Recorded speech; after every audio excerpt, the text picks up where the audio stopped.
We are live. We are live. Coach Bryant, we are live. What's up? What's up, everybody? This is Coach Terry Bryant. This is Coach Bryant, and it is time for Hits and Heels. It's Wednesday night, 9 o'clock, and this is what we do. So I am a football coach, and Coach Bryant is a football coach and baseball coach, and we talk all things sports, but we love football the most. So the reason why we got Hits and Heels. So we created this because we just like talking sports. I'm a sports buff. He likes like sports as much as I do, right? So tonight we have a guest on, and we're gonna talk money today, Coach Bryant. We're gonna talk some money. So I got one of my guys coming on. But we're gonna talk We're gonna talk basketball first, though. He was pretty good in that. We're gonna talk basketball first, because I started off as a basketball coach, and basketball was my first love. But I wasn't afforded the opportunity to be able to coach football. I mean, to play football, but I still love the game of football. But I started off playing basketball, tore both ACLs, became a basketball coach. Kind of gave that up a little bit, and then this one made me a football coach. So I've been doing football, but basketball is still my favorite sport. Okay, we say this every single time. What we say, Coach Bryant? You was qualified to be a coach. I didn't hire you because it's about winning. I ain't doing no nepotism if you don't know what you're doing. That ain't happening. You make it up as you go. Okay, so you didn't hire me just because? No. I mean, you was cute though, but I'm just saying that helped. Okay, we're gonna bring the guest on in a few seconds. Absolutely. So he just tuned in, and what's up, man? Yeah, we got him backstage, so we'll bring him on in just a few seconds. Yeah, so we got a few little things to talk about. We gotta take care of some stuff first. Okay, the first thing is we're gonna top the show off. Congratulate our son again for making second team All SEC. The only player on the Kentucky team to make any All SEC team. We're so proud of him. Just doing his thing, and new coaching staff. Everywhere. Oh my God! Yes. Yeah. Well, I'm looking forward to meeting the new weightlifting guys, because the ones that was there at UK is no longer there. I'm gonna miss them. I love them. Well, I mean, I love Coach Hill and Coach Edmond. Yeah, great guys, and all of them. But I love Coach Stoops. I love the whole. I'm gonna miss everybody, So you can't spend as many time as long as we have, without developing a relationship. Right, and that's pretty good. So, but so congratulations, getting ready for the upcoming season, and again, Ty Bryant, congratulations, making All SEC. But the biggest thing is he has a GPA of 4.0, so he'll understand about this money thing when JD comes on, So that's what it's all about as well. But also we have to throw in as well, tomorrow night, representing the University of Kentucky. If you're not going to the game, be out to your favorite place on Thursday night to watch our volleyball team. The girls volleyball Final Four. Try to get their second national title, and they just been mopping. Can I say mop? Yes, mop. And so we're wishing the ladies very well, and Coach Headman doing his thing in the. I don't understand the substitution thing with volleyball, because it looks like all the rules have changed even since I don't played. Sit down. Yeah, they stay. They stay engaged. And I commend them. And I'm gonna throw this at you, Jonathan, when you come on.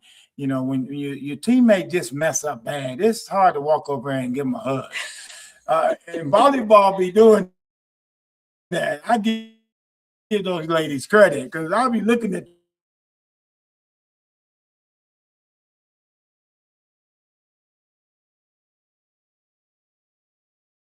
I don't know what's going on. He's right there. No, we just blanked out. I didn't know what that was about. All right, 8:30. Technology. 8:30, 8:45. It's 30 minutes after the first game. Okay. So it's not really he completes that time. So we're burning hard with that. And then also the next topic, real fast, is the college playoff starts Friday night.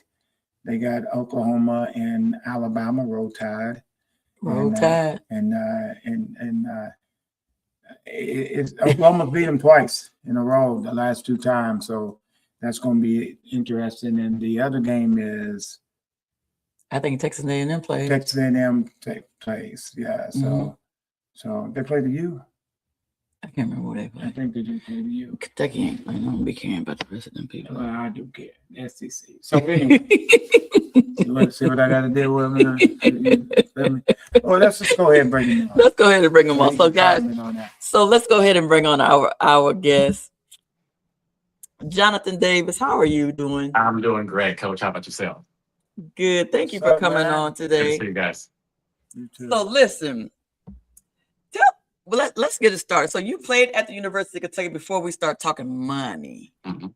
give us your, I don't know, just not just your accolades, but just your experience with working at the University. Playing at the University of Kentucky, because it's such a storied, one of the absolute best basketball teams in the whole wide world. And so, just give us your take of playing from there and the legacy that kind of came out from that and what that means to you. This is a long moment because I'm going to say something as well. Now, if you don't know him, he's very chilled. Yes. Okay, so and humble. All we're doing is asking you a question. Okay, because you're a very chill person. You don't really say very much about what you've done. Okay, you're humble. If you don't mind. We need you to talk about yourself today, please. Okay. Just a little. All right. I'll try. I guess the first part of your question, though, asking me about what's it like to play for the University of Kentucky is particularly in basketball. As you know, it is one of probably the 3 or 4 premier programs when it comes to basketball in the country. It's like living in a fishbowl. I remember back in 87 when I came to Kentucky. Back in those days, it was pre-internet. And the fans here had never seen us before. They had just read about us in the Cat's Paws magazine, or they saw a grainy black and white picture of us. So when we landed, in Kentucky or in Lexington, it was like, seeing Bigfoot, or it was like, being one of the Beatles, to the respect of, seriously, even a baseball like myself, I couldn't even go to the mall. We couldn't go out and just be students because we played basketball for Kentucky. So it was a very different experience. I learned a lot from that. I learned that fame is not fun. Being rich is great, but being famous, I feel bad for anybody who has a lot of fame to the point where they cannot go out and just relax and be themselves. That's something that I wouldn't wish on anybody. It's a means to an end, but it's not a life that I want to live personally. Okay. Now, Where did you play high school ball, and where did you grow up at? I grew up in Pensacola Beach, Florida. And ironically, when I was in Florida, in that particular area, it was a hotbed for football activity. We actually had several players, from my hometown that played football at UK. Our crosstown rival was Escambia High School, Emmitt Smith. Emmitt Smith and I played on the same Pee Wee basketball team. He was a superstar basketball player. A lot of people don't know that as a kid, but he was fantastic. There were many high-level football players that came out of this area. So for me, I wanted to establish my identity. I knew it would be tough to stay in Florida. I was a must-get for both Florida and Florida State. They both brought the bag, but I really wanted to go someplace and establish my own identity. So that's why I picked Kentucky and didn't go to, Florida or Florida State and play basketball. Okay. And your high school was? Pensacola Pine Forest. Oh, Pine Forest. Okay. Yes. Okay. National champs in football, 92. My brother was the captain and player of the year. Okay. Yeah, played at Clemson, played football at Clemson. Yep. Okay. Good stuff. Well, when I saw your bio, I think that was the one that intrigued me because I didn't know that. So I'm from Baldwin County. Yes. Alabama. My parents are from Alabama. Yes. Which is 45 minutes from Pensacola. Yeah. So, and my grandmother is a Smith from Pensacola, and allegedly Emmitt is a cousin or family member somewhere, but I've never been able to verify that information. But I always claim it anyway. There you go. He's a good dude. I mean, I love Emmitt. He's a good dude. Yeah, go way back. I'm just saying, if my grandmother last name Smith, then we cuz. I'm just saying. Right. So that's the stuff. Okay, so what was the transition like? Because what I want to know is what made you stay in Lexington as opposed to going back home? I think what prompted me to stay here was something I actually learned on my recruiting visit to Notre Dame. when I was there, I've had a chance to speak with the school president, and something he said to me. This is eons ago. I never forgot this statement from him.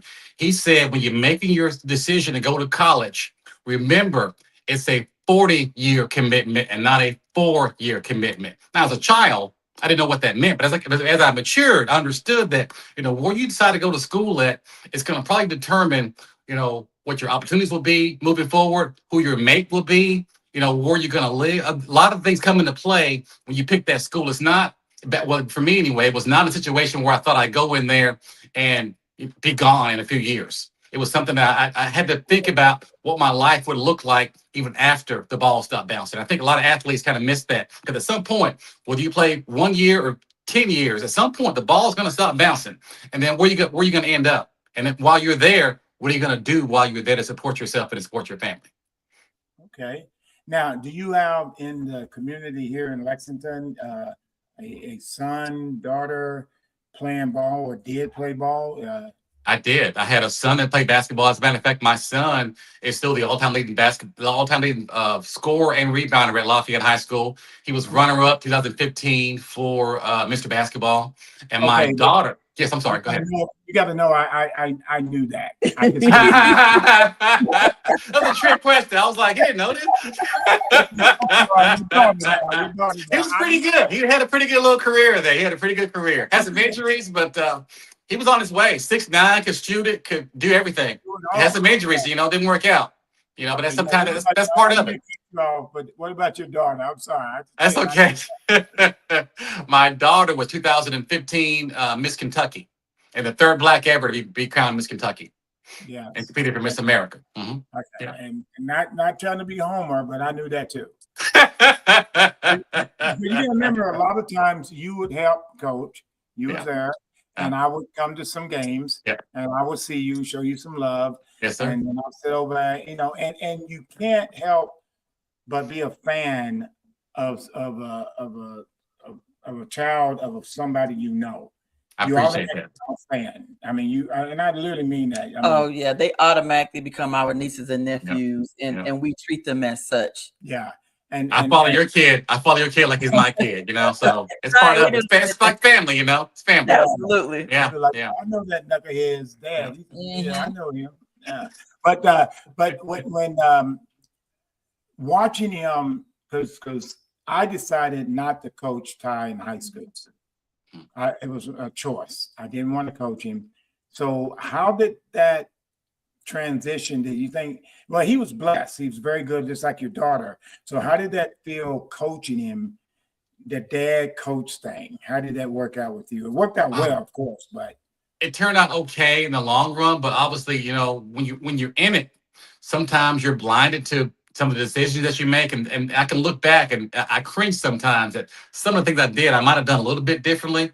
Everything I did was out of love, but I was hard on it. I tried to teach him the things he would need to know to be successful at the next level. And he appreciates it now as an adult. But at the time, as a kid, it's sometimes, dads make me do this and make me do that. Or, I can't go out and just rip and run like the other kids do. I've got to work on my ball handling or get some shots up, So there's a balance to be struck. I didn't do it perfectly. I think I did okay for the most part. But there are things that, looking back, like I said, I wish I could do over.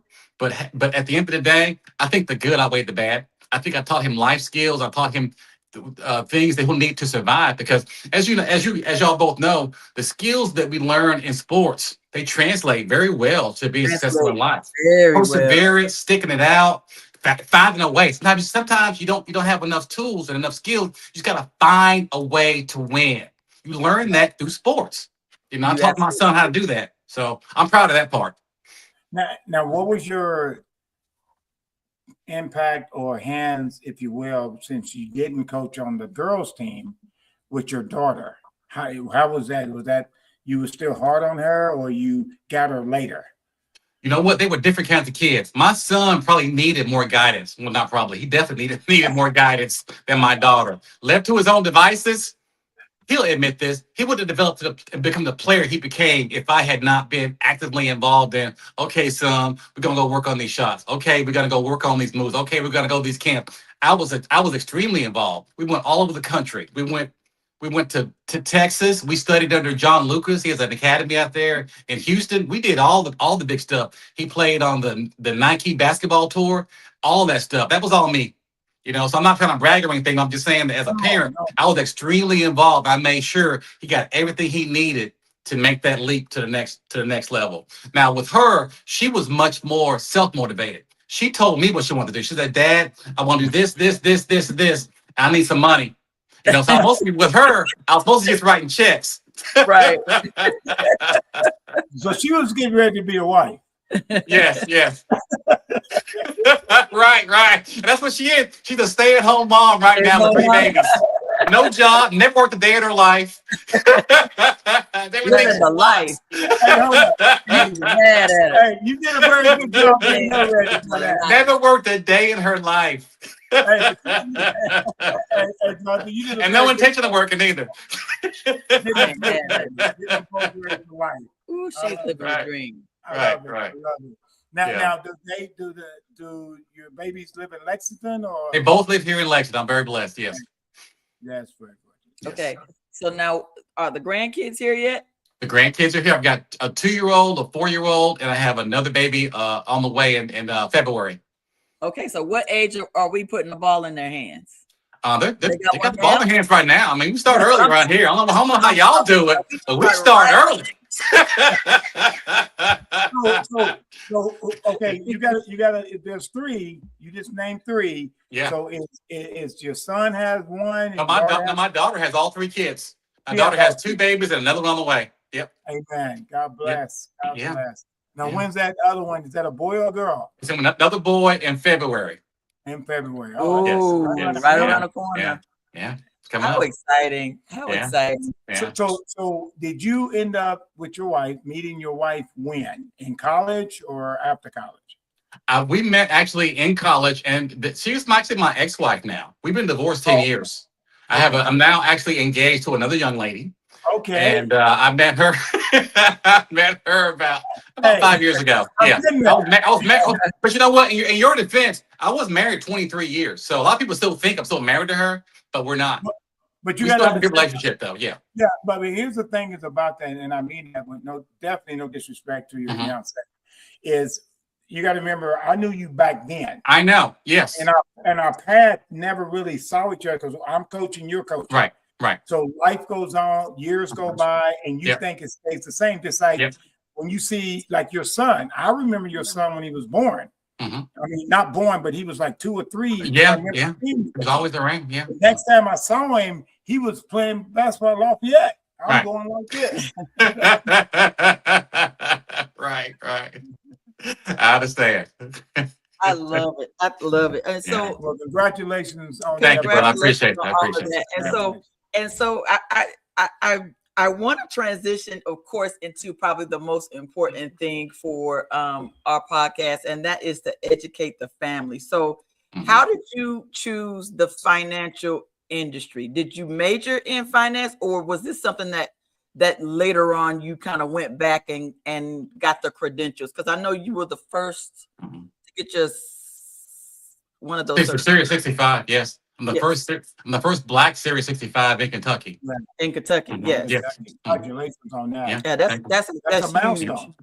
Yeah, and people need to know about that. Oh, hey sis, how you? Oh, hold on one second. Sorry, Jonathan. So, our sister, hey, sis, how are you? How you doing? And real quick, Mr. Brown is on on your golf outing. Yes, I got him. Yes, I did. I got it. Oh, you got him. He can't play. John cheats. He does. I got him. You got him. Hey, good job. When I see him, I'm gonna say, "Yeah, heard you took an L." Yeah. Okay, so what made you choose that particular field? I was a business major, and I'm also very fortunate too in respect of I come from a family that's always had businesses, small businesses. So I saw my parents, my dad had a small business, my grandparents, and had a small business as well. So I come up with a background of business-minded, entrepreneurial spirit type people. So I was very blessed from that perspective. I knew that no matter where I was, if I learned the right skill set, how to communicate with people, how to provide value to people, again, that translates. Here's something else about me too. I mean, Ty touched on this. I'm actually by nature extremely shy. So Ty remembers me from being a kid in school. I didn't say, he's right. I didn't say 2 words. Like this conversation we're having right now, this is totally not my natural personality. I had to learn how to communicate, but I knew that what I wanted was on the other side of the things that I didn't want to do. So I learned those skills, communication skills. I learned how to, put myself out there, and it got me in a position to where I now have the things that I want because I got through the things I didn't want, to keep me from getting there. That's such an important Right. point that young people need to learn, especially when you add on the skill set that sports teaches you. Yes. But then again, it does the same thing. It helps you to overcome adversity, but it also helps you to compete with whatever it is that you want as far as pursuing your goals. Just find a way. But in some cases, like if somebody comes up to me and go, Cisco, I want to get into this. I want to do this. Sometimes you don't know the questions to ask. Okay. And finance, numbers, people duck from numbers. Right. And like our son Ty, the thing about him, he got this number thing down. And he gets A's, but he has to work with English and social studies. But when it comes to numbers, he can just get it. So financially, when people get paid, they only looking at what they can buy. So what is your recommendation? I get a chunk of money. What's the first thing you should do with that money? Well, the first thing you should do is to change mindsets. And what I mean by that is I think a lot of people have a mindset when it comes to money that is not healthy. It's not always their fault. It could be passed down generationally. It could be that their mama and grandmama and big mama and them also have very poor relationships with money. So first you got to figure out, who am I in relation to having more than enough? Because many times people get a chunk of money.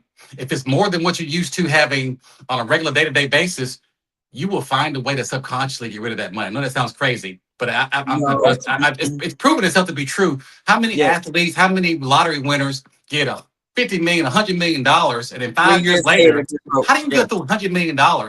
You had no money yesterday, got $100 million today, and within 5 years you have no money again. What that means is up here, they've already decided I'm not supposed to have this money. They never say it out loud. They never admit that out loud, but in their heart, they've already decided I'm not supposed to have this money, so I'm not supposed to have it. I got to do things to get rid of the money. And it's mostly subconscious, so when people are at that level, it's a head game first. First, just talk about, money trauma. Did you grow up in a situation where you were always trying to figure out how to just make the rent, how to just have enough? That survival mindset is different from having a mindset of wealth building. Everybody talks about it. Everybody wants it. I want to be wealthy. I want to have all these things. But if your mind is not right and your heart's not right, you'll never get there because you'll sabotage yourself. And I know this I've been doing this for 33 years. I've seen all kinds of folks. I've seen people with $50. I've seen people with 50 million. And some of them have been my clients. And like I said, I've had some of them come in and they were open to it and they were willing to humble themselves and to listen and learn, and I can help them grow and get there. I've had other folks come in with the bag, had all kinds of money. They didn't want to listen. They didn't want to change anything. They didn't want the world to change. They didn't want to change. That's a sermon for another day. But they'll come in with this money and they won't listen. And I won't take them on as a client. First of all, if you're not willing to listen to what I have to say as a professional, it's like going to the doctor. You tell the doctor what medication you think you need. What doctor gonna listen to you? No matter how much you read on the internet about what you think you need, the doctor is a professional. So in my business, I'm the professional. So when people come in, I don't do it in a mean way or in a way I'm trying to talk over them. But first of all, I listen to what they say and I'll also listen to what they don't say, because people will tell you where they are, both consciously and subconsciously. They'll give you cues and clues as to what they actually need. Now, what they need and what they say they need oftentimes are not the same thing. It's my job as a professional to discern what they actually need versus what they say they need. If we can get on the same page with that, we can build a relationship from there. But some folks are not willing to do that. And if that's the case, I have to direct them someplace else because I don't want to be involved in their mess. I want people that want to build something that are serious about it. It won't always be easy, It won't always be a smooth path, but if we work together and then we can communicate and get on the same page, I can help you make money. I've Yeah. proven that over 33 years being in this business. Gotcha. Okay, so what was your first impression when NIL finally became a reality? As a former player, I was like, hallelujah. I mean, finally the players getting to share the action. Now, it's a twofold situation though, because Yes. on the one hand, let's go back and let's talk about the fact that the NCAA dropped the ball when for 60 years of college athletic players, number one, could not receive any benefits and they couldn't work, which is crazy. That's absolutely Yeah. slavery. It's by any other name, it's slavery. They wanted low cost and no cost servants. Basically, the players were there to serve at the pleasure of the school or at the pleasure of the administration who ran the programs. That was terrible. What they should have done was they should have said, okay, every player who plays D1 sports, you get, I don't know, make up a number, $1,000 a month or $2,000 a month. Think of the time when we played ball. If we got $2,000 a month, would that have been enough money? Would have been happy? $2,000 a month when we play ball? Oh, most definitely. I mean, if it's better than nothing. You know what I'm saying? Yeah. I mean, it's not the money they're getting today. But if the NCAA had said, we're going to give these kids a couple $1,000s a month, we're going to allow them to be able to work. We're going to allow them to be able to, travel back and forth. Business. That's exactly right. It was a business, but it was operated in the very same. Well, the man who developed the NCAA, he developed it on the same premise as slavery. That you had labor costs that were insignificant or non-existent, and then you had management or owners who kept everything for themselves. That's the entire reason why this whole thing is topsy-turvy now. And what's happening now is you can't put the horse back in the barn. Now the players have the control because they get to share in the revenue that's out there, and more importantly, they get to move around and get to change locations when it doesn't suit them anymore. The coaches always had that ability, but now players every year looking for a better deal if you want to. That's your right as a player. Does it hurt? Does it hurt the product? Yes. The product is not as good. Basketball and football, both. We both know back when we played, you had guys that were 3 and 4 year players. You had teams that were 3 and 4 year teams together. Those guys were really, really good. They would beat the teams today because they were together for 4 years. Now, every year, you got players kind of coming and going. Talent-wise, the talent's there, but the cohesiveness, the knowing each other, the understanding the program, the understanding what this is all about, we're seeing it at Kentucky in basketball right now. You got a bunch of guys over there that are, for the most part, new to the Kentucky thing that we do here. They don't understand what it means to have that Wildcat across the front of your jersey. That means something. They don't understand that yet. Now, they're going to get it eventually, but right now they don't get it, which is why the record is showing, what it's showing right now. But having said all that, though, NIL is a good thing overall because, like I said, players do deserve to get a share of the revenue. How much? It's not for me to say, but the cat's out of the bag. Now, you can't go back from what we're doing right now because the money is there. It's very similar to the fact of how revenue sharing works in the pro sports. As you know, when the money comes in, it's a 49-51 split. Owners get 51, and the players share 49. So what that means is that you have players who are in the league. This is basketball. You have players that are in the league who, just because they're in the league and it's money, they might be $10 million just sitting there, and the player only worth $3 million. You know what they have to do? They have to give that man the whole $10 million because the money has to go someplace. It's like water. Water seeks its own level. The same thing is going to be true when it comes to NIL, and very similar to the way that professional sports work, is that money seeks its own level. So the players are getting what they deserve. Well, and I love how you said that. I think the first time it caught my attention when I played back in the day, and as I was leaving, you was coming in, and I passed across. But with that said, the first time I ever heard that term was any given Sunday when what's the comedian that played the quarterback? Jamie Foxx. Jamie Foxx said, now the field hands are getting paid, meaning the NFL. Okay, and when he said that, I went, because when we played, I couldn't understand, God rest his soul, great man, great, oh my gosh, Coach Claiborne. But when you went to go see Coach Claiborne, you had to go through 3 secretaries And I was saying, why does he need 3 secretaries? And at that time, they were making $60,000 a year in the 80s. That's a nice penny. Right. And I'm like, okay, we're not winning. Well, we actually won. But in previous times, they wasn't winning, but it was sold out. And it doesn't matter if it's sold out. They bought the ticket. Right. You know, it's like Eazy said, you can tear my CD up all you want, but you bought them. That's so right. That's right. So what the follow up on Coach Brian, her question is with the University of Kentucky boys basketball team, you hit on a little bit about them playing for the name on the front. When Kentucky football was playing Louisville, I had to hold my yelling as they walked by me and said, this is the SEC. This is Kentucky. Yeah. I mean, when they played Louisville, like, guys, so not financially, just as a coach, former player, how do we motivate people that's already a millionaire at that young age? What, from your perspective? That's a whole other, can of worms, Coach. And again, like I said, it's so foreign to us because when we played, obviously most of the kids didn't really get, any financial gain from that. And now you've got kids that are not 21, 22. You got kids 17, 18 that are getting millions of dollars right now. And you're right, it makes the ability to coach them different. But again, you just got to figure out a way. I mean, I don't know what the answer to the question is. I think that you're seeing some coaches struggle with that. You pay this kid, $1 million to come here. He's got the $1 million now. It's going to be hard to talk to him, because he already has the money. Because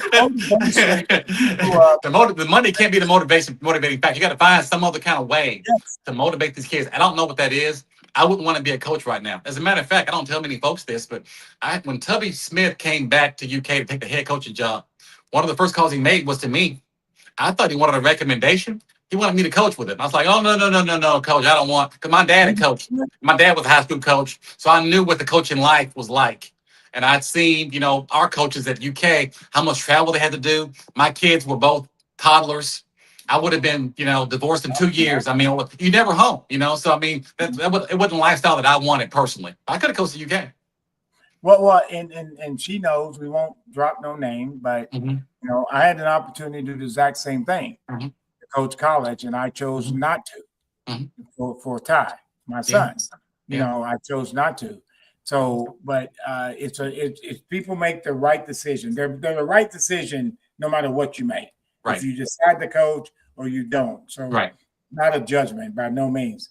And I guess my next follow-up question on that: a person in 2025 comes to you, and this is what you do for a living, and all of a sudden they get an NIL money and they're making $1 million. They walk in there and they say, I'm 22 years of age. I want to spend. I want to buy this. I want to buy this. What would your first reaction now I'm putting you in your job title now.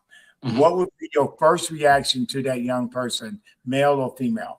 You're not going to like my answer, but it's not what you expect to be at all. If they come in my office and say, you know what, I want to spend, I will tell them, what are you doing here? The dealership's down the street. You can't buy the Lexus here. I mean, I don't have any houses to sell you here. You come here if you're looking to save and build something, but you're in the wrong place, young man or young lady. I can't really help you. Hopefully that'll jar them enough to realize that, okay, I'm either in the wrong place or I'm in the right place. I need to change my mindset. But I can't make somebody do the right thing. It goes back to your thinking about coaching. I'm a coach too. I'm a financial coach. If I have a person in front of me that does not accept my coaching, I'm not going to fight them on that. I mean, I'm not going to beat them over the head. I got to have somebody that wants what I have to offer first. If you don't want to save, I'm not going to make you. Good luck to you, sir or madam. Good luck to you. But if you do want to save, if you do want to plan, I can help you with that. But I can't help you change your mind if you want to change your heart. Can't do it. I like. It's not even biblical, brother. Not even biblical.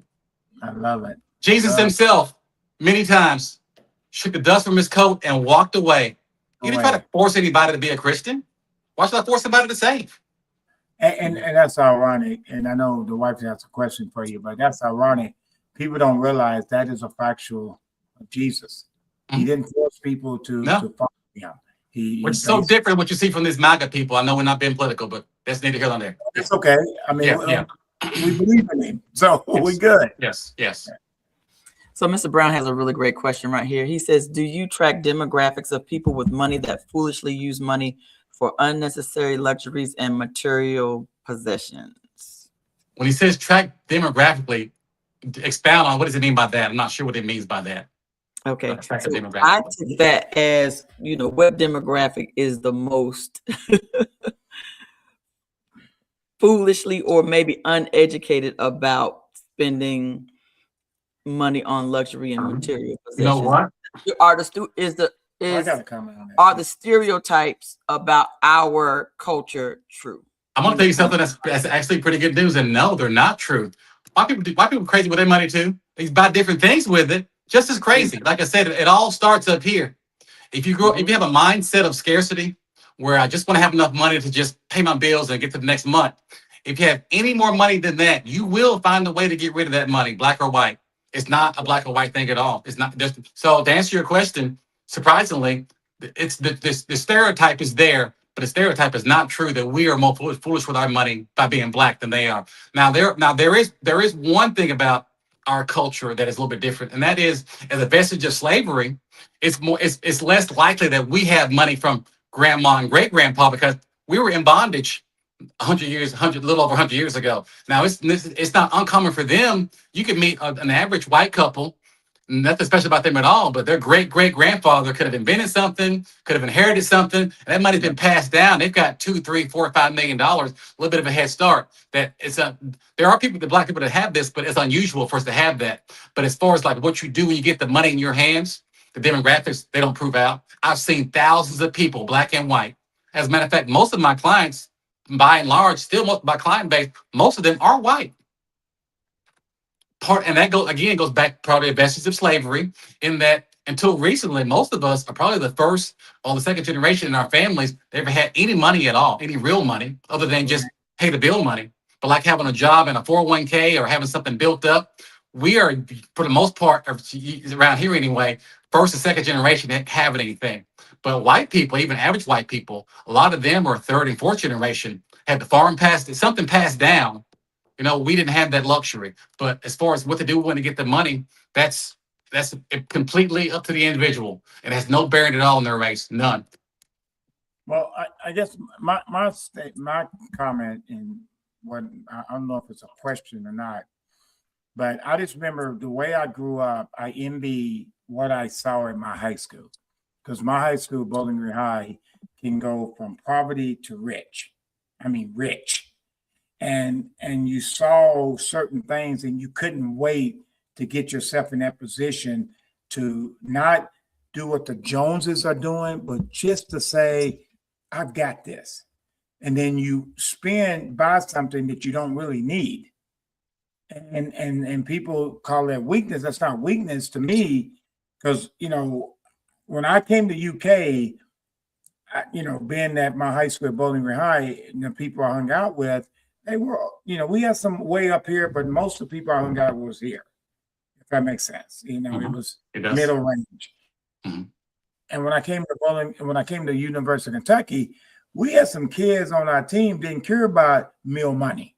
Mm-hmm. And they come up pulling up in Lexus and Mercedes, and they're on full scholarships. Mm-hmm. So my mindset was, wow, I want to get that one day. Because mentally you are envy, not jealous. Let me clarify that. Not hating on them, sure. But you're envy. And when you finally get a little money, you want to say, I want to flaunt too. Absolutely. I mean, I know you go through that a lot. So, what is your response to what I said? And if you can make it out of an answer out of what I said. When I receive a client or get a client, or somebody comes to me, or usually what happens is somebody's brought to me by somebody else. They have a sudden windfall. They won the lottery, or they got a lot of money all of a sudden. What I tell them to do is I say, you know what? Before you got this money, you didn't have any money. And I'm sure you had goals and dreams and things that, you really wanted to experience in your life one time. And you should take advantage of that. So what I tell them to do is, take 5% of what you got and just blow it. Go spend it. Go do something that you would never in a million years do. You would never do this in your right mind. Just go do it. And when it's gone, it's gone. And then ask yourself when it's over, was it worth it? Did I enjoy it? And if that's who you are, you want to just spend, I might not be the person for you. That's fine. But if you realize that, okay, I did my little thing, I went and bought the car or whatever it was, and I enjoyed it, okay, but I don't want to waste all my money on just cars. I want to waste it all on just doing frivolous things. I want to build something for myself, for my family, for future generations. So I want to take the rest of this money and I want to get serious with it. So I tell folks when I meet them that I work with your serious money. The money, I'm going to tell you a little bit about a situation of a client of mine. I won't tell her name. But I have a client. She's been my client for probably about 10 years. She's a foreign national. Parents were overseas in Europe. But her father passed away in another country, left her millions of dollars. And she wasn't broke. I mean, she had money herself, but now she got a lot more money. So she wants, the boat and all this crazy stuff. So I said, you know what? We're going to take a portion of this money and just go do what you're going to do with it. Go. But here's the thing. I want to manage your serious money. The money you're going to leave to your kids, the money you need when you're in retirement, that's the money I want to manage. The other money, it could be hundreds of thousands, it could be a million, it could be millions. Go do what you got to do with that. I'm not going to ask you about that money. I just manage your serious down the road money. So segregation of money, so put money in different pots. That's important as well, because if all your money's in one pot and then something comes up and then you go, oh, I got my eyes all big, I got to go get this thing. And you take all your money that was in the pot and you go do the thing. And then, okay, you did the thing or you bought the thing. Then you look back at your pot of money and the pot of money is empty. Because you only had one pot of money. You made a frivolous, impulsive, irrational decision.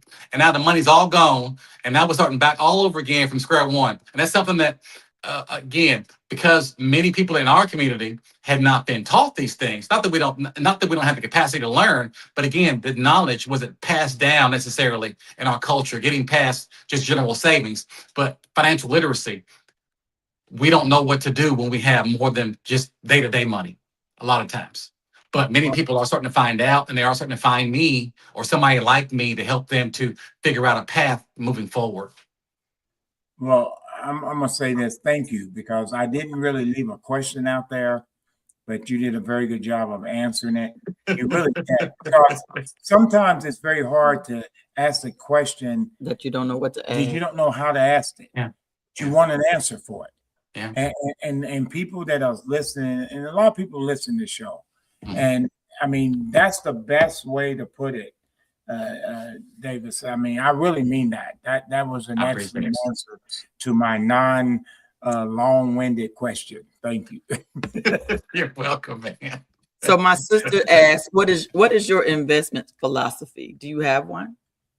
I do have a investment philosophy for myself, but for my clients, I take a very individualized approach to dealing with each person's financial situation differently. Like I said, my client, the European multimillionaire, I wouldn't do her the same as I would do somebody that came in that I want to save $200 a month. It's a totally different type of investing I would do with that person. Another reason why is also from a legal standpoint too, is because there's a term called accredited investor. And it's not fair, but it's the way that the world works, is that you can only invest in some investments unless you have a certain net worth. I don't know if you guys do that or not. There's some investments you can't even do unless you have, I think the minimum's like $300,000 income and at least, I think, $4 million net worth. Some investments you can't even do. You can't even get in them. It's crazy, but it's the law, So what I would do with somebody starting off is different than what I would do with somebody that's way down the road. So that's how the rich continues to get rich. That's exactly right. It's kind of almost like the redlining. Yes. With us back in the day. Financial, you're right. It is. Yeah, they're investors. Like you can't even do unless you have so much money. You can't even do it. Mm-hmm. Gotcha. And okay, because you've said that many times. You said that over and over when we're having our conversations. Mm-hmm. Guys, we don't just talk about sports in our house. We talk about a lot of stuff in this house. I mean, that's why we bond together. And with that said, I mean, but how do you know? I mean, I'm always confused, and she helps me on that because that's not something I've really looked at. I was the guy that I'm going to save this amount of money, but that's it.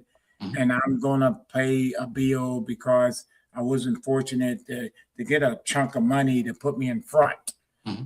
And I think that's the simple way to say it. Mm-hmm. You know, if you get a big check to put you in front, it helps. Right.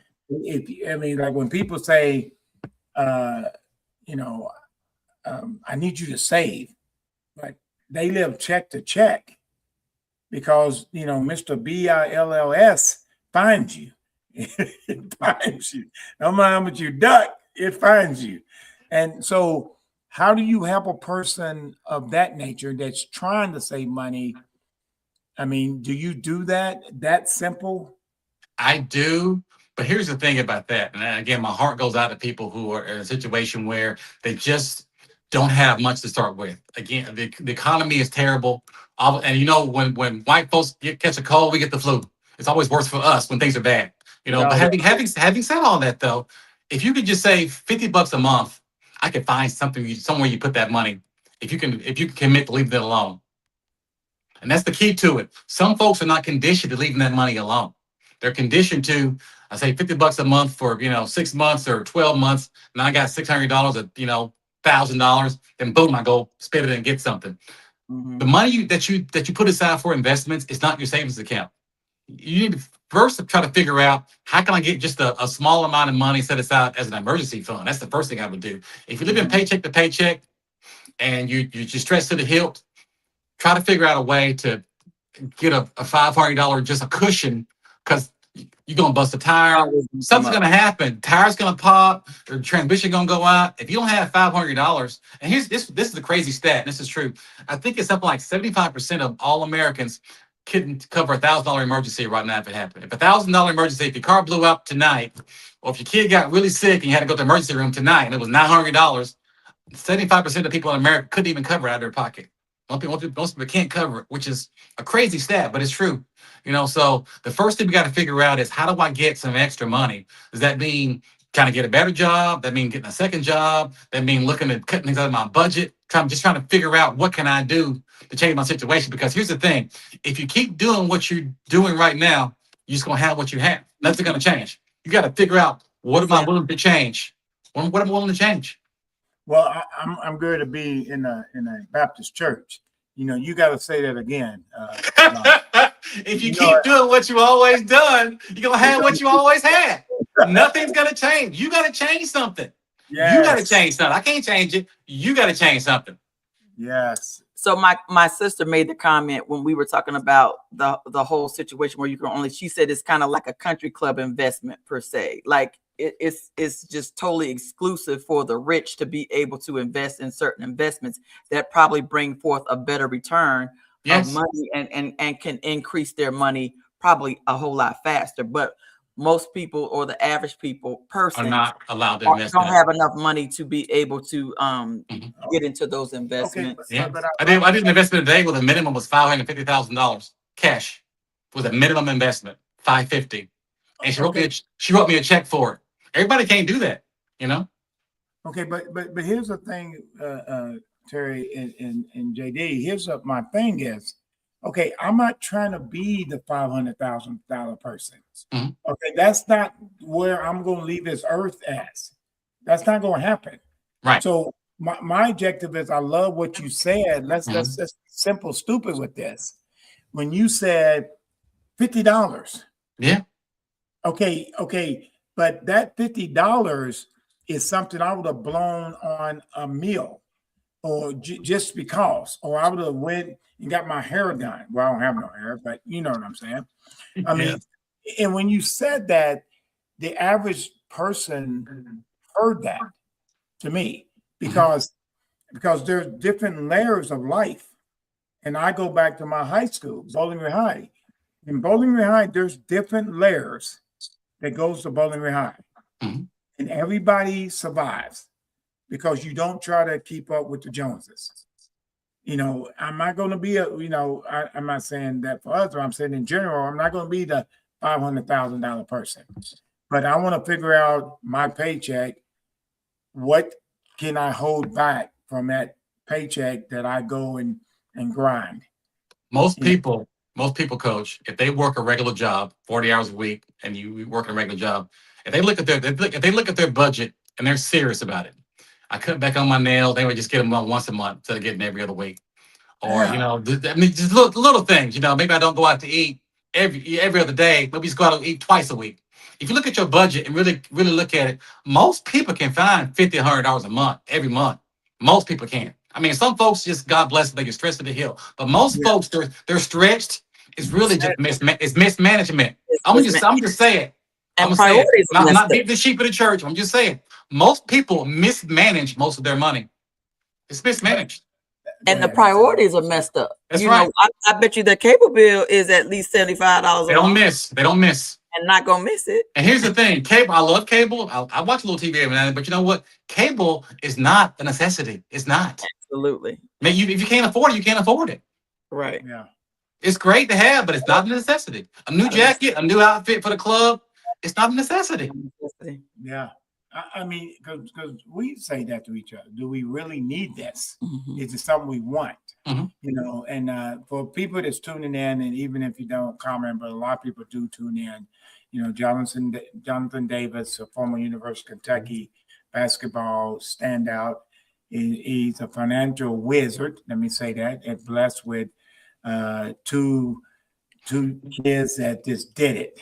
I mean, and both in basketball. So we're happy to have you on the show of Hits and Heels. Thank you, brother. Okay, so let's go back to the sports part. My looks like my sister has another question. Looks like she's looking to retire. And she's got the one good question she did ask, and then we'll go back to what I was thinking. Is retirement? She says she turns 62 in May. Should she apply for Social Security now or later? But because does that make how do you advise that? Or do I need to just go ahead and let her just give you her number? I'd love to have her number, but I'm going to two-part. I want to talk to her personally, but also I'm going to give a general, for folks that are listening, just a general catch-all answer to that as well. And that is, it depends. It depends on, number one, do you have longevity in your family? Do folks in your family live a long time? Because I got clients that, for whatever reason, their families don't live long. They live to be 70 years old. And that's pretty much it for them, for whatever reason. Then I got folks that say, you know what? Everybody in the family lives to be 85, 90 years old, still kicking. So if you have longevity in your family, I would not advise you to retire early or take Social Security early. I would advise you to wait later, because every year with Social Security, you get a 7% bump up to age 70. And I'm not saying wait to age 70. I personally am going to wait because I have longevity. But you wait to age 70. That's the maximum amount you can wait to get Social Security. But I wouldn't take it at 62 if I plan on living a long time. I would not take it. I will wait later. The other caveat to that, though, is that, do I enjoy my job? If she's in a job where she likes it well enough, and can work for a few more years, I would say stick it out. But I've had clients that were in jobs that were high stress, or jobs that the job was just draining them. I got nurses, emergency people, doctors. They get to be 60, 61. 62 is a million years away. They want to retire yesterday after those really stressful, hard jobs. EMTs, that kind of people, it's just a hard job. And those folks, I try to get them out as soon as I possibly can. So it depends on her job. It depends on her longevity or expected longevity, and also it depends on just how she sees her life. Does she have a plan? Something else I do not counsel people to do is, don't quit your job until you have something else to fill that time. Because you quit your job, if you retire with no plan, and you go home and just sit on the couch and watch TV, those folks don't live long. They don't. People with a plan live a long time in retirement. I got people that have been retired 20 years and still kicking, still active, still doing stuff. Then I have folks that retire with no plan, just sit on the couch. Those folks last 2-3 years, and then they go downhill real fast. So have a plan. But she can call me if she wants to get more specific information about the situation. Sure, absolutely. I'll make sure I share information with her. Yeah. Well, because it's funny, that's what I'm about to do. I'm about to retire. What's your plan? I'm just kidding with you. No. I got a question. I got a plan. I'm already scheduled to be at another school. Okay. I have to do my 90 days. That's this rule. Okay. And I'll be at another school. I'm still going to be coaching. Okay. Football and baseball and summer baseball and Special Olympics and everything. Nothing is really changing Right. besides me retiring from. That's a good retirement. You're still going to be active, not going to just watch TV for 8 hours a day. No. We don't watch TV anyway. We don't really watch TV. I watch Andy Griffith, but she don't. Right. The good shows, right. Thank you. I'll be like, So Barney again. I love that show. I love that show. Tell you, It's a great show. It never gets old. I can watch it all day. Hey, Barney always doing something. okay, stupid. we're switching a little bit. Oh, my bad. Go back to it. No. We're switching just a little bit. But on Barney and Andy Griffith, I tell her the reason why I watch it. There's no stress. Right. And that's it. Yep. When you get to a certain age, you want to. Everything has to be here. Yep. And if it is not here, there's a problem. Right. If you're still having drama, right, you're in your 20s, stop. Right. I mean, I tell people that every day. They be like, "Why are you always so happy?" I said, "Look at my wife; she's beautiful." Right. And and you've done well, sir. Doesn't bring any negative at me. That's important. I try not to, but I can leave a cup out and bring negative. You know how that is. But with that said, I'm in trouble. Help me, JD. Take this up. Nice, cool. But I love that. But the financial part of life is, which most people don't realize, you hit it right on the nose, is you got to have a plan even when you're retiring. My dad retired many years. My mom passed, but my dad retired. And sometimes my younger sister will say something to him because he's active and he's still bouncing. And you just hit it right on the nose. That's why he's still with us at 81. Somewhere in there, 80 something. 80 something, and he's driving and doing his own thing and still very independent and very independent, and that's beautiful. And it's because he's active and he's managed his money very well, where he didn't really have to do anything, and that's a blessing. That's fantastic. Okay, well, I want to go back to the main subject of why I brought you on to my show, and that is we've been on the main subject. Well, I mean, I'm just saying, I want to go back to the sports. Oh. What should parents do, or how do parents help their child to manage NIL money?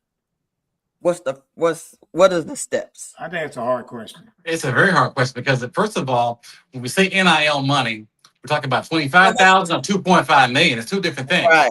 Not the same thing at all. Well, let's just say 6 figures and above. Okay. Keep that thought. Okay. But here's why it's a hard question. It's a hard question if that child is listening to their parents. Because some kids get to be a certain age and they tune their parents out because they're grown. Right. And that's what people got to understand. Why did the parent allow this to happen? When certain kids get a certain age, I'm fortunate. We're fortunate. My son will listen to me. Okay. I say that all the time. I say it to him. I'm very fortunate. Yep. He has never said to me, he's 21 now, playing ball at the University of Kentucky. He has never said to me, I'm grown. I mean, it doesn't mean he's going to do what I ask. Right. But he listens. Right. And he takes in the wisdom of my age and knowing that I'm not going to say or do anything. So going piggyback into Terry's question. You nailed it. I have one NIL client at UK, basketball player. I won't call his name. But long story short, he's in a situation very similar to you guys in that the father is educated and understands that, there's certain things a 18-year-old, 19-year-old kid does not know yet. And the kid, for his credit, listens to his dad. I barely know the kid. I met the kid twice. Barely know the kid. Talk to the dad twice a week. You see what I'm saying? So my relationship with the father, who was in charge, and that's the way that I prefer to work. I prefer to work with adults. I'm not knocking kids or bashing kids, but I prefer to work with their dad if I can get to them. But they came to me. I have a friend from back home that I went to school with, and he and the father went to law school together. And this kid, like I say, is a basketball player at UK now. The dad called me, and we just hit it off. And when he comes in town, if you saw us together, you think we knew each other for 20 years, but we just met. this year. So I first want to figure out, what is their motivation as a family. They're very fortunate in the sense of, there are some kids that get NIL money, and mama house lights about to get turned off. Mom about to lose his house. So hell, half the money goes to gotta catch mama's rent up. Then Uncle Leroy, who helped me go to these camps, he needs $10,000. And then, my cousin needs to, before you know it, most of the money, all the money is gone for a lot of these kids. That's sad. I can't do anything about that. But my heart goes out to them. But for the ones who are able to hang on to their finances, their resources, are able to build something for the future, I'm able to help that person, especially if they're willing and able to leave the money alone. That's the main thing is go play with it, go buy a car, do something fun with some of the money. But for the most part, think about this money as to how it's going to affect not just your kids, but your grandkids. Because as a community, we have not been able to, for the most part, be able to think intergenerationally. We've really been only able to think about what can I do right now? Keep these lights on, keep these kids clothed and fed, and I'm gonna pray for them and hope the Lord take care of them. We've not really had a chance as a community to really put back and to build something for our grandkids, our great grandkids, like other communities have. But now that we know better, we need to do better. There are folks who are in a position, to do better now that can build something, but they think about but the problem is that their thinking is just about what can I get out of this. When I save money, I don't think about myself using this money. I think about how will these resources impact my great grandchildren. I'm at that level now. I mean, praise God. But I mean, I don't do stuff just for myself. And I think a lot of times we got to get ourselves out of the way and start thinking bigger. I mean, even if you just go to church, we're taught to think about other folks. Think about somebody else besides just ourselves. That's the main thing. If we get ourselves out of the equation, it's easier for us to be stewards and have good stewardship over the money instead of thinking about how can I go and spit it up real fast. What did rappers say they're gonna do? Make it rain? That's the dumbest thing in the world to me. Why would you throw your money up in the air? Why would you give your money to people that it's just dumb to me. It's just a foreign concept. But I digress. I apologize. Went off track. Oh, you're good. No, you good. Mr. Brown had actually brought a question up there sooner. He was like, why do these rappers and athletes how do they get in the financial situations that they are? And I know that part of it is that, we can go back to MC Hammer, where he has his whole entourage and he's taking care of everybody. I help everybody. Yeah, I get that. Big heart. He has a big heart. That's bad. That's poor management. That's poor management, though. Yes. Poor management. But so how does, for instance, you are an alumni of the University of Kentucky. How come you can't be the official financial advisor for the University of Kentucky? What does that procedure look like? Because I know it's some type of red tape. I have an opinion, but I'm not going to say it on the air. Okay, gotcha. I'm sorry. You're right. I should be. You're right. Yes. I played here, never left the community, spotless reputation. I managed millions of dollars from people all over the world, but UK has not connected with me. I'll tell you off the air if you want me to. I can share some information about that when we log off. Yeah. Okay. But I think that's part of the problem too, is because again, our school systems don't teach that. Mm-hmm. Don't teach the stuff we need to be learning in school. We don't learn. We don't learn. Right. That's intentional as well. It's another subject, but that's intentional. Because here's the thing. Advertisers and marketers, they want an electorate. They want folks to not understand how stuff works. That's why you get in high interest loans and situations where you buy something, you don't know what you paid for. They don't want you to be educated about how it actually works because it's easy to sell to you that way. Yeah. Mm-hmm. Well, and it's going back to the young people in NIL. Mm-hmm. The part that always gets me, in the human body, the frontal lobe really doesn't develop to 22. Totally develop. And that's why I never understand if a young person's not listening. Mm-hmm. Because it doesn't. I mean, scientists have said it for many, many years. That's why the drinking age is 21. Mm-hmm. That's why now the cigarette age is 21. Mm-hmm. There's certain things, but then they drop their driving age to 15. So, and so you making that young 15-year-old think that it's grown. Mm-hmm. I call it of age. Right. When a kid gets 18, 19, they say they're grown. No, You're of age. You're of age. That's it. You just of age. That's all you are. Right. But society makes them, they take their investment and they go out and buy something. You know, like I can use my son. He bought something 2 years ago, and I said, "What is the purpose of you buying that?" That's all I said. We just shook our head. We was like, "Oh, Right. stop." Okay, You're disappointed with enough. I'm sure that it affected him. Yeah, he didn't slam out the door yeah." and yell and say anything negative. He just looked at me. He's like, I don't know. All right. But He wasn't thinking. You know? It's a kid. He's a kid. He's a kid. Yeah, He wasn't thinking. But that kept him from buying something else that he didn't know he didn't need. So I'm going to say something. He received it right. And I wish young people that's listening to this, you've got to understand, if that person is telling you not to do this, there's a reason why. And maybe they can't truly explain it. But please listen. But if you don't spend it, it stays in your pocket. That's right. It's a benefit for you. Warren Buffett said the number one rule of making money, the first rule of making money, is first, don't lose your money. The number two rule of making money is second, don't lose your money. So just start there. Start with just don't lose it. Don't throw it away. Just hang on to it first. And then make some prudent, judicious decisions that are long-term in nature, that don't impact just you, but also future generations, because you are a steward of the money, not the owner. You are just a steward. You're going to exhibit either good stewardship or poor stewardship with your resources. Well, love it. I wasn't planning on saying this, but I am going to say it now. Yeah.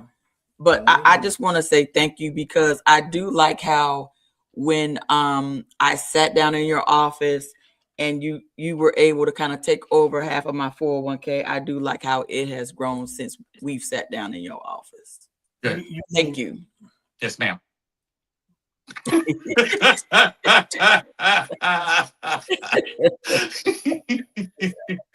wrong.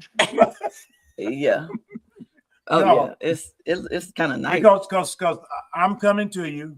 I'm gonna let everybody know I'm about to retire. Yes, sir.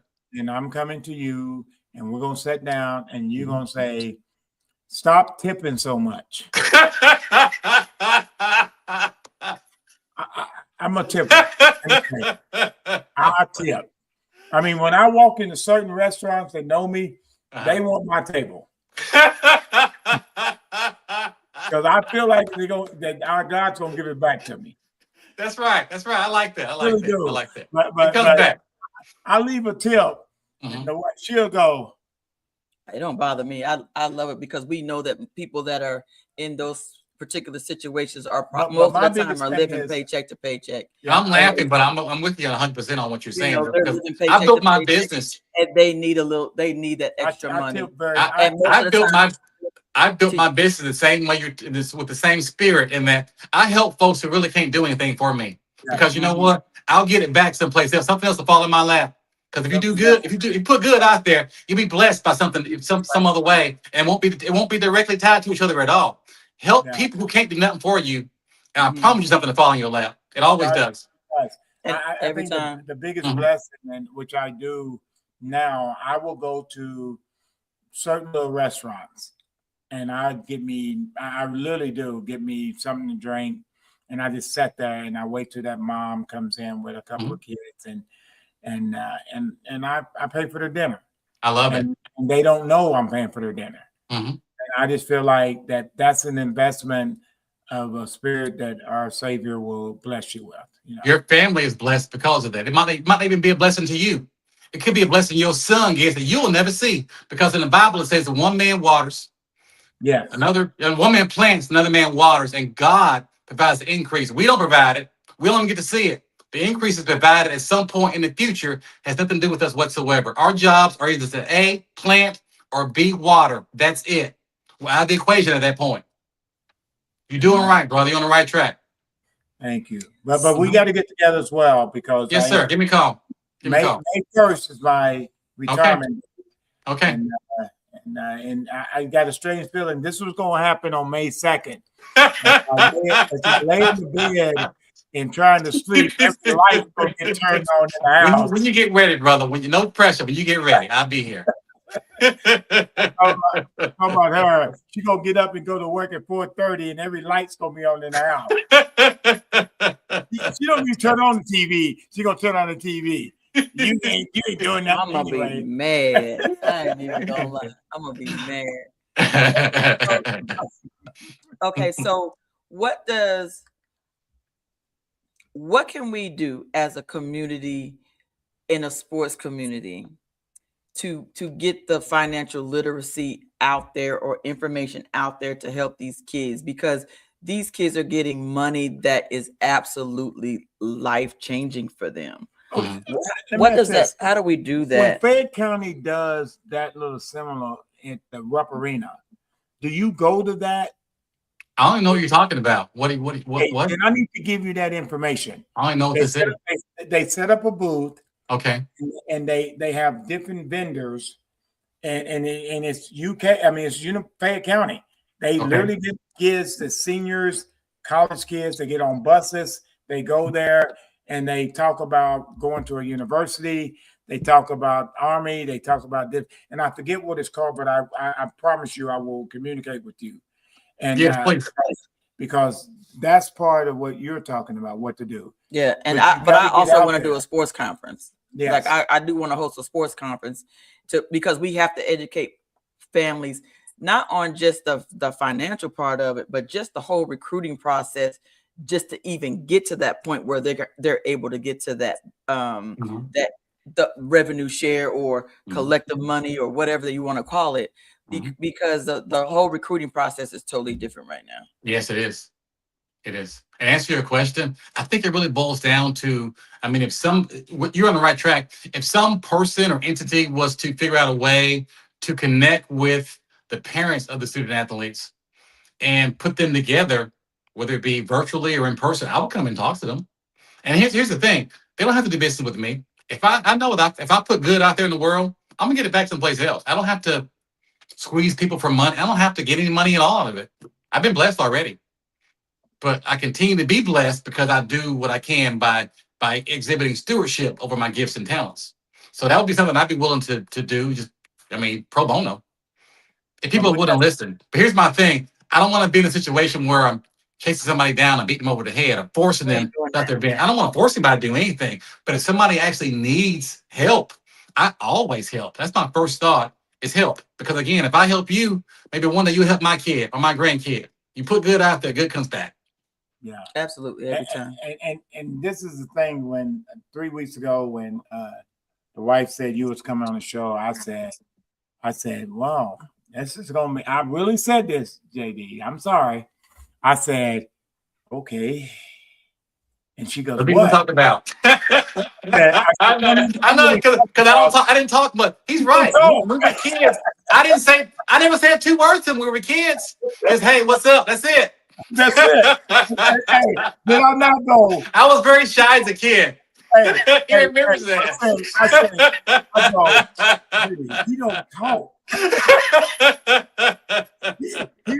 He's nice. He's polite.